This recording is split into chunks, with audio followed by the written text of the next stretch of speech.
இன்று கடவுளின் வார்த்தை. ஏசாயா 44 அதிகாரம் வசனம் 24 முதல். உன் மீட்பரும் தாயின் கர்ப்பத்தில் உன்னை உருவாக்கினவருமான கர்த்தர் சொல்லுகிறதாவது, நானே எல்லாவற்றையும் செய்கிற கர்த்தர். நான் ஒருவராய் வானங்களை விரித்து நானே பூமியை பரப்பினவர். 25 வசனம்.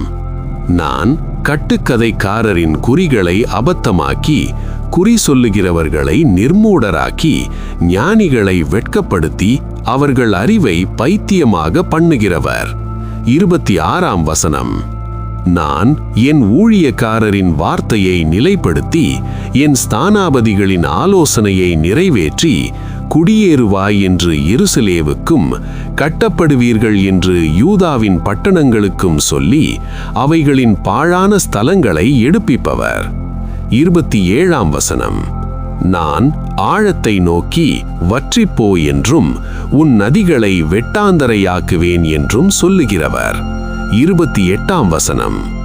கோரேசை குறித்து, அவன் என் மேய்ப்பன், அவன் எருசலேமை நோக்கி நீ கட்டப்படு என்றும் தேவாலயத்தை நோக்கி நீ அஸ்திபாரப்படு என்றும் சொல்லி எனக்கு பிரியமானதையெல்லாம் நிறைவேற்றுவான் என்று சொல்லுகிறவர் நான். 45 அதிகாரம் 1 முதல் 13 வரை. முதல் வசனம். கர்த்தராகிய நான் அபிஷேகம் பண்ணின கோரேசுக்கு முன்பாக ஜாதிகளை கீழ்ப்படுத்தி ராஜாக்களின் இடைக்கட்டுகளை அவிழ்க்கும்படிக்கும் அவனுக்கு முன்பாக வாசல்கள் பூட்டப்படாதிருக்க கதவுகளை திறந்து வைக்கும்படிக்கும் அவனை பார்த்து அவன் வலது கையை பிடித்து கொண்டு அவனுக்கு சொல்லுகிறதாவது. 2 வசனம். நான் உனக்கு முன்னே போய் கோணலானவைகளை செவ்வையாக்குவேன். 3 வசனம். உன்னை பெயர் சொல்லி அழைக்கிற இஸ்ரவேலின் தேவனாகிய கர்த்தர் நானே என்று நீ அறியும்படிக்கு. 4 வசனம். வெண்கல கதவுகளை உடைத்து இருப்பு தாழ்பாள்களை முறித்து அந்தகாரத்தில் இருக்கிற பொக்கிஷங்களையும் ஒளிப்பிடத்தில் இருக்கிற புதையல்களையும் உனக்கு கொடுப்பேன். நான் என் தாசனாகிய யாக்கோபின் நிமித்தமும் நான் தெரிந்து கொண்ட இஸ்ரவேலின் நிமித்தமும் நான் உன்னை பெயர் சொல்லி அழைத்து நீ என்னை அறியாதிருந்தும் உனக்கு நாமம் தரித்தேன். 5 வசனம். நானே கர்த்தர், வேறொருவர் இல்லை, என்னை தவிர தேவன் இல்லை. 6 வசனம்.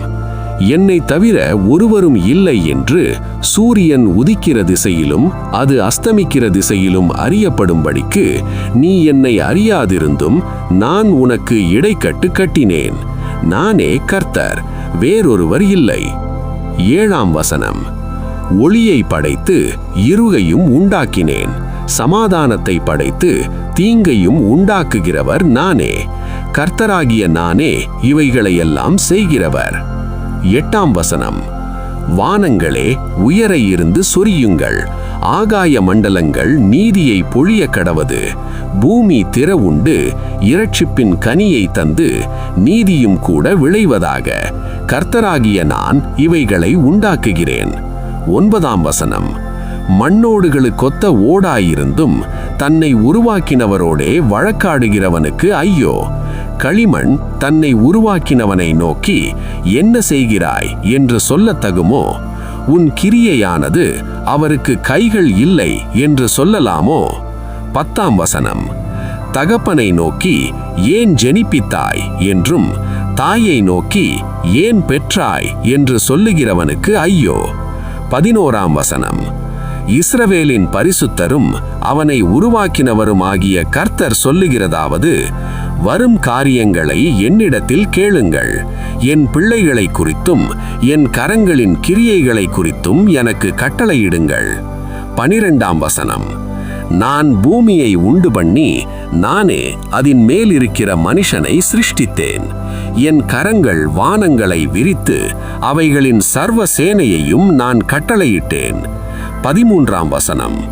நான் நீதியின்படி அவனை எழுப்பினேன், அவன் வழிகள் எல்லாவற்றையும் செவ்வைப்படுத்துவேன். அவன் என் நகரத்தை கட்டி சிறைப்பட்டு போன என்னுடையவர்களை கிரயமில்லாமலும் பரிதானமில்லாமலும் விடுதலையாக்குவான் என்று சேனைகளின் கர்த்தர் சொல்லுகிறார். ஆமேன்.